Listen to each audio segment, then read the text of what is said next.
If I can have everyone's attention here in the media center again, we're going to continue our availability with Clint Bowyer, driver of the number 33 Cheerios Hamburger Helper Chevrolet. Clint currently sits 12th in points.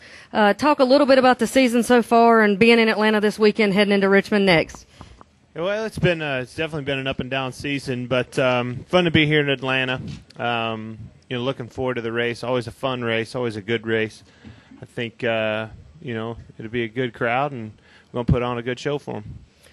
All right, we'll open it up for questions for Clint. Please raise your hand. We'll get a wireless mic to you. Please state your name and affiliation. Wolfgang?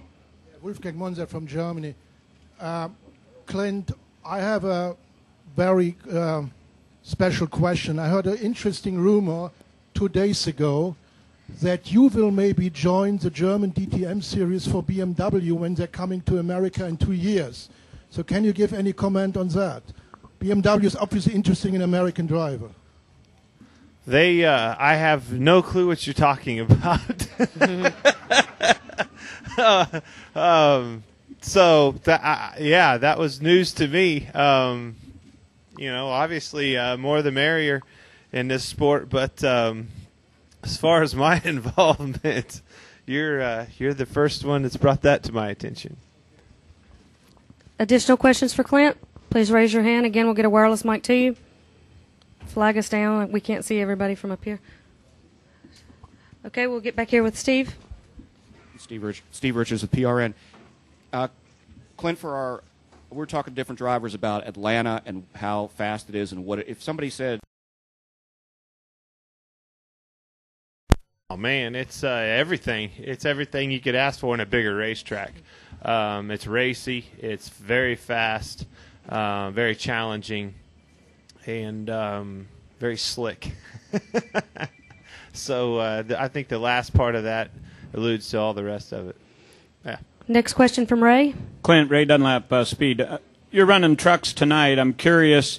We know tire wear is going to be a big issue in all the races this weekend. How different do you think it'll be in the truck race as compared to the other series as far as tire wear and your strategy? Well, as far as tire wear goes, I really don't know. But as far as what it does and how it affects the vehicle you're driving, it's quite a bit different in each series. Obviously the trucks have a lot of drag on them. Boy, you can really hustle them things around there. A lot of fun to drive, slipping and sliding around in that manner in which you race. Here at Atlanta, you go to the Nationwide Series. It's another step. Then you go to the Cup Series where you're running off in there with 100 more horsepower underneath of you. It's a whole nother level altogether. So, as the tires wear out, each one has its own characteristics.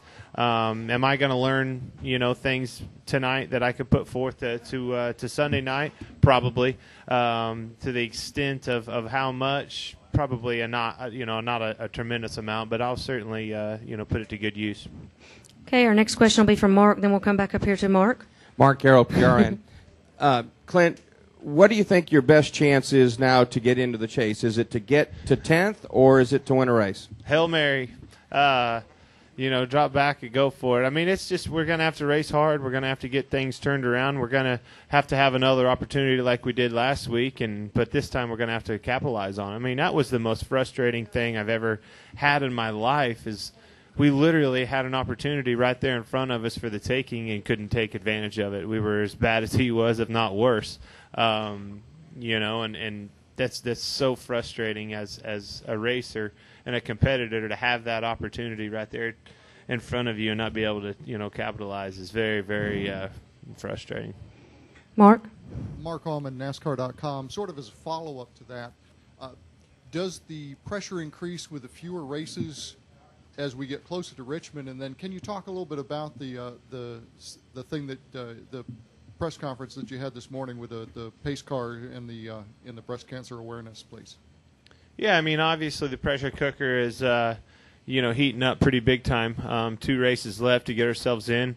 The weird thing is we ran terrible, one of the worst, races we've had, and we didn't lose anything. We actually gained a point, but we did, if you look at it, because we're we've lost a race. There's only 2 races to go. But Richmond's a really good track for us. I'm looking forward to Richmond. I'm looking forward to rolling in there with a chance, and a decent chance. If I can narrow the gap, cut it in half, I feel like we can go into Richmond and get the job done.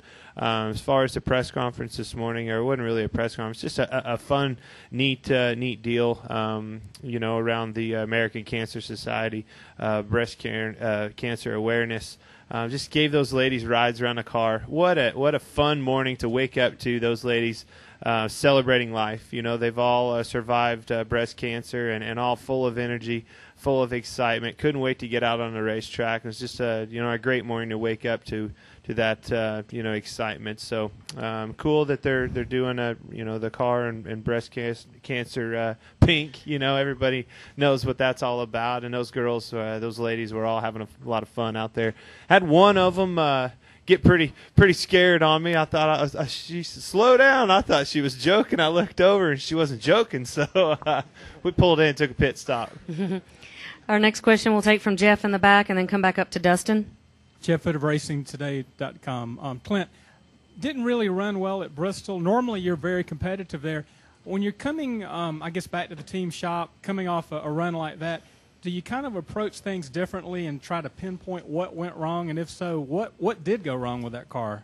Man, I tell you, right now, with 2 races to go, it doesn't matter what happened last week. It matters what's going to happen this week and the next week after that. That's the only thing that matters. So as far as I'm concerned, that's in the past. I think Richard took care of that Sunday. I hear he had a meeting, with the teams there Sunday afternoon, and probably if I was a fly on the wall, it probably wasn't the most fun meetings you would want to be in.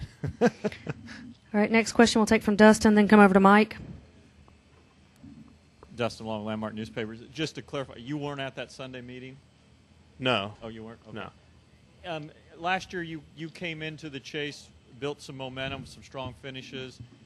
Obviously, things aren't going in that direction at this point. How much does momentum mean? How different is it this year to last? Did those last few races really help that much? I mean, I know you got off to the start and then everything went out after that. But yeah, well, I mean, it's huge. Momentum is very big. It's very real. We see it all the time. Look at Brad Keselowski is a prime example as of late of what momentum and confidence can do to not only yourself as a driver but the race team. Yeah. How so? He's ran in the top 3 the last 5 or 6 races, but yeah. So how does momentum play a part in it? Because the car doesn't know how strong you've been the last few weeks. No, it's just everybody has confidence. It helps decisions made. And when you're running bad, you have no, a crew chief or an engineer, anything. They don't have any confidence in what they're working on.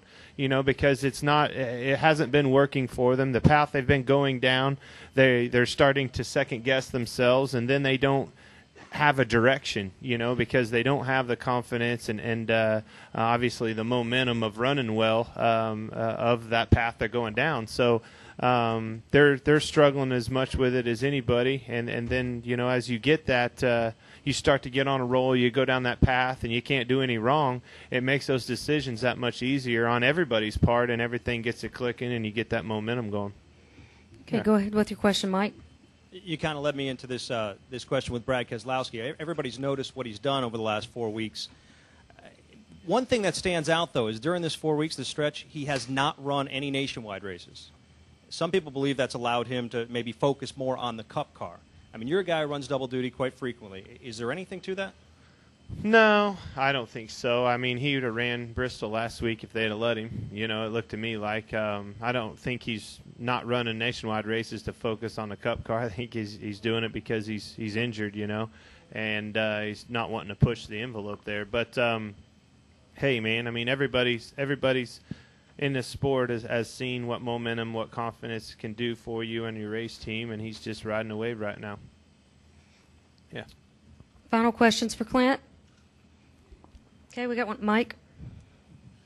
Mike Nutt from FrontStretch.com. Clint, we didn't see a whole lot of you out there at the end of truck practice, and did they figure out what was going on with the truck, and how unnerving is it at a place as fast as Atlanta to go out there for your first lap of qualifying and sail it into one after they were thrashing on it that hard?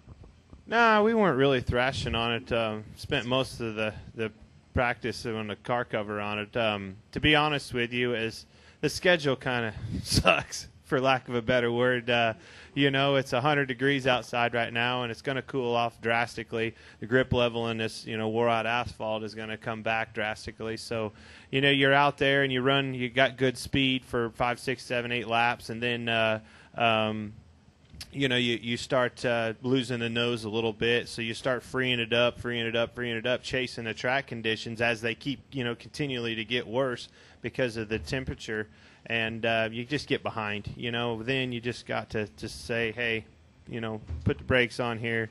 We're done. I think this is a good balance on a race car. Our tire temps are good. Everything's good. We got a good handling race car. We need to go and see what we got for tonight, because the difference in the track conditions right now are just the difference in night and day. Clint, thank you very much for your time. Good luck this weekend.